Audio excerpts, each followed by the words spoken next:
우리나라 마찬가지로 확진자가 급증하고 있는데요. 오늘부터 전면 봉쇄에 들어가기로 했습니다. 네, 지금 이 시간 독일 하노버 한민교회 고영기 목사님과 전화 연결해서 현지 상황에 대해서 자세한 이야기 들어보겠습니다. 자, 목사님 안녕하세요. 네, 안녕하세요. 고영기 목사입니다. 예, 고 목사님 반갑습니다. 지금 오늘부터 전면 봉쇄이고 지난달 2일부터 부분 봉쇄 조치다. 일단은 뭐 어떤 차이가 있는지 좀 설명을 부탁드려야 될 것 같은데요. 어떤 차이가 있습니까? 네, 이제 부분 봉쇄에서는 식당과 요식업을 제외한 다른 그 상점들은 다 운영을 했었거든요. 물론 네. 그 제한 공간에서 제한된 인원들이 들어가서 구입을 하거나 활동을 할 수 있었는데 이번 조치에서는 그런 식음료도 이제 픽업도 못하고 완전히 봉쇄가 되고요. 상점들도 완전히 문을 다 닫게 되었습니다. 예. 네, 그리고 지난달 2일부터 부분 봉쇄는 진행이 되고 있었는데 그럼에도 불구하고 확산세가 지속된 원인에 대해서는 어떻게 보세요? 네, 지난 11월 2일부터 이 독일이 부분 봉쇄를 시작했었는데요. 지난 11월 2일의 부분 봉쇄는 지난 10월 가을 방학 이후에 예. 여행객들이 이동을 하면서 확진자가 많이 늘어서 이제 부분 봉쇄를 시작을 했는데요. 그때 이제 부분 봉쇄를 하면서 제한 사항이 연말에는 좀 다양하게 사람들이 만날 수 있도록 하기 위해서 예. 미리 좀 조치를 취한다라는 것이 내용이었었는데 예. 아무래도 이 연말에 그 소비가 많아지고 또 사람들이 접촉이 많아지면서 그 부분 조치가 좀 제대로 시행이 안 된 것으로 판단을 하고 있습니다. 그래서 예. 좀 더 강력한 조치를 취하지 않으면 현재 겪고 있는 어려움들이 지속되고 병상 수가 확보가 안 된다라고 판단했기 때문에 예. 이번에 이제 강력하게 완전 봉쇄를 시작하게 되었습니다. 예. 그럼 현지 분위기는 좀 어떻습니까? 여기는 지금 뭐 연말이 독일이나 유럽에서는 굉장히 중요한 시즌 중에 하나인데요. 아무래도 이런 완전 봉쇄 조치 때문에 굉장히 좀 어려운 상황이긴 합니다. 그 성탄과 연말을 포함해서 많은 소비가 일어나는 이때인데 지금 예. 이렇게 되면서 지역별로는 반대 시위도 많이 일어나고 있기는 한데요. 예. 또 50% 이상의 국민들은 정부 시책에 대해서 찬성을 하고 있는 편이긴 합니다. 아, 예. 그렇군요. 전면 봉쇄에 들어가게 되면 학교 문도 닫게 되는데 자녀를 맡길 곳이 없는 가정은 어떻게 하게 되나요? 사실 이번 전면 봉쇄 조치는 학교의 방학을 앞두고 시행하게 된 것이거든요. 예. 독일은 지역별로 방학의 시기가 조금 다르긴 하지만 제가 살고 있는 지역을 기준으로 한다면 12월 21일부터 2021년 1월 8일까지가 성탄 방학 기간입니다. 예. 이 성탄 방학을 조금 앞당겨서 16일부터 하게 되는데요. 이 앞에 3일간 홈스쿨링을 배치해 놓긴 했지만 예. 모든 학생들이 다 안 가는 건 아니고요. 자발적으로 안 가는 것을 선택하게 된 것이고 또 방학 기간이기 때문에 또 완전 봉쇄에 재택근무와 연결되는 부분들이 많이 있어서 예. 부모와 함께 머물게 될 것입니다. 근데 그렇지 못한 경우에는 예. 학교에서 특별반을 운영하기도 합니다. 그런데 이 조치들이 계속 매주마다 바뀌고 있기 때문에요. 예. 이게 되게 좀 복잡한 상황이거든요. 그래서 학교에서 선생님들도 혼란스러워하고 있고 아이들에게 연락이 갈 때마다 그것에 따라서 예. 너희들도 따라줘야 돼라고 하지만 예. 새로운 조치가 나올 때마다 그 준칙들을 지키고는 있습니다. 아, 그 매번 이렇게 바뀌면 진짜 일대 혼란이 있을 거라는 생각도 좀 들고요. 그리고 종교시설 얘기를 좀 해보고 싶은데 지금 한국에서는 종교시설을 고리로 한 감염도 많고 종교시설에서의 감염도 굉장히 많이 지금 발생한 상황이라서 근데 독일의 경우에는 저희가 좀 다르다고 들었습니다. 어떻게 지금 진행이 되고 있습니까?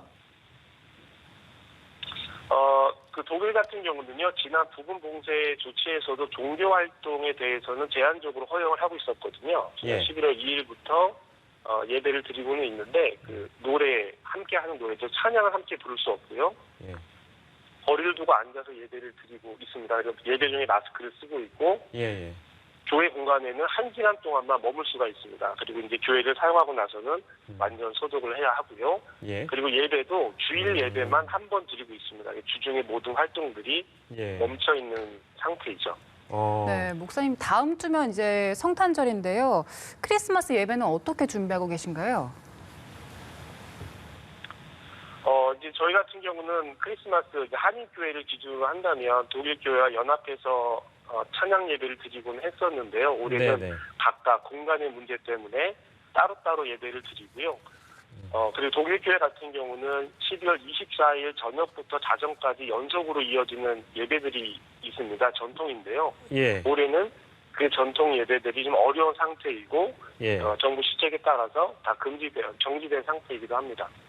이제 그런 차이가 있다는 말씀을 좀 저희가 전해 듣고 싶어서 일단 오늘 이제 이런 부분들을 저희가 비교해가지고 참고를 하면 좋을 것 같다는 생각도 드는데 아무튼 뭐 나라별로 어떤 그 예배 방식의 차이라든지 뭐 모르겠습니다. 그 내부의 문화도 좀 다를 수도 있을 것 같아서 참고사항으로 저희가 일단 여쭤봤고요. 자 그리고 이 봉쇄 조치 때문에 타격을 받는 기업들을 위해서 한 달에 14조 6천억 원가량을 투입한다?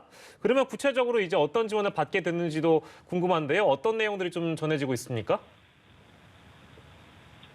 네, 그 언론에 따르면은요, 제약의 언론에 따르면은 이번에 이 재정 지원되는 것은 확대된 재정 지원인데요. 프리랜서 자영업자들까지 그리고 영업을 더 이상 못하게 되는 자영업자들까지 다 지원을 한다고 합니다. 예. 저희 같은 개인 같은 경우에는 지난번에 정부에서 육아보조금을 자녀들을 가진 가정에게 지출을 하게 되는데 특별히 한 아이당 300유로씩 특별 지급을 하기도 했었거든요. 예. 독일 정부는 다른 지역들보다 조금 재정적으로 안정적이다라는 평가가 있어서 이런 봉쇄 조치를 유지해 갈 수 있다고 하는데요. 예. 이번에는 예를 들어 지난번에 지원했을 경우에는 4월, 5월 매출액이 60% 이상 감소한 부분에서 지원을 했지만 이번에는 전년 대비 30%만 감소해도 지원을 하기 때문에 더 많은 비용이 지출이 되고 특별히 이번에는 고정 운영비에 대해서 지원을 한다고 합니다. 예. 그리고 중소기업과 영세 자영업자, 프리랜서 비영리 단체까지 확대를 하다 보니까 재정 지출이 많이 확보가 된 것 같고요. 예. 아무래도 이 유럽은 연말 연초에 소비가 가장 많은 시기이기 때문에 네. 소매업체들이 큰 타격을 받게 되는데 예. 이 고정비를 최대 90%까지 지원한다고 하니까 예. 그 일은 참 좋은 것 같습니다. 예, 근데 제가 이제 더불어 여쭙고 싶은 게 이렇게 뭐랄까요, 그 재정 지원이 대폭 가능할 수 있는 배경이 좀 궁금하긴 합니다. 그러니까 저는 이제 한국에 있다 보니까 국내에선 예를 들면 이제 이런 위기 상황에 재정이 많이 투입되면 사실 차후에 또 벌어질 상황에 대해서 고민을 하다 보니까 재정 건정성에 대한 우려를 많이들 하거든요. 근데 독일은 이게 가능하다는 게 저는 좀 신기하기도 하고 해서 여유가 된다고 어떤 그런 자신감 때문일까요? 어떻습니까? 재정적인 건전성도 중요하게 이야기가 되고 있지만요. 언론에 따르면 현재 재정 건전성보다 현재 유지돼야 하는 삶에 대해서 더 초점을 맞춘다라고 하는 언론 보도들이 있습니다. 이제 한국과는 그 재정 건전성에 대해서 더 중요점을 두고 있지는 않은 것 같습니다. 네. 그리고 한국에서는 해돋이 행사를 하는 것처럼 독일에서는 새해를 축하하려고 폭죽 축제를 한다고 들었는데 올해는 이런 축제도 기대하기 어렵겠습니다. 네, 유럽 문화가 성탄절은 가족과 함께, 연말 연시는 친구들과 함께 보내는 것을 유럽 사람들이 즐겨 하고 있는데요. 12월 31일에서 1월 1일로 넘어가는 그 시간, 딱 시간이 바뀔 때 독일 전역에서 폭죽이 한 30분간 터집니다. 그냥 한국에서 생각하는 것처럼 한두 발 펑펑 터지는 게 아니라 정말 큰 축제에서 터지는 것처럼 3, 40분간 밤 늦게까지 하게 되는데요. 저희가 우스갯소리로 독일 사람들은 여름에 갈 휴가비와 겨울에 터질 폭죽비를 벌려고 일을 한다라고 할 정도인데 그 올해는 이 모습을 볼 수 없을 것 같습니다. 예. 지역마다 좀 다르긴 하지만 대부분의 지역에서 12월 25일 성탄절에는 일시적으로 사람을 만난 숫자를 확대해 주거든요. 그런데 12월 31일은 그에 해당하지 않습니다. 그래서 야간에 사람을 만날 수도 없고 야간에 음주를 할 수도 없고요. 함께 모여서 하는 행동들 다 금지가 되고 특별히 이번에는 폭죽을 판매하는 행위도 금지가 되기 때문에 예. 그 어느 때보다 조용하고 차분한 연말을 보내게 될 것 같습니다. 네, 뭐 거의 모든 나라가 마찬가지겠습니다만 이제 이런 풍경들이 워낙에 좀 이례적이다 보니까 아쉬워하시는 분들도 뭐 많이 있을 것 같습니다. 이건 뭐 제 예상입니다만 마지막 질문이 될 것 같습니다. 이제 뭐 백신 얘기 저희가 잠깐 해볼 텐데요. 독일도 오는 29일까지 화이자 바이오엔테크 여기서 이제 개발한 코로나19 백신 긴급 승인을 추진한다. 이제 이런 계획이 있다는 얘기가 있는데 독일 국민이나 우리 교민분들도 혹시 백신에 대한 기대감이 좀 높은 상황입니까? 어떻습니까? 네, 높죠. 그 독일은 전 시민을 상대로 무상 백신 접종을 추진 중이라고 하는데요. 아무래도 이제 올 벌써 연말이기 때문에 내년 되어야 본격적으로 접종이 되지 않을까 합니다. 예, 예. 아무래도 이 백신은 저희 심리적인 방어선인 것 같아요. 코로나19 종식이 언제 될지 모르는 상황에서 백신은 그나마 심리적으로 안정감을 주는 방어선이기 때문에 이 백신 접종에 대한 기대가 높은 편입니다.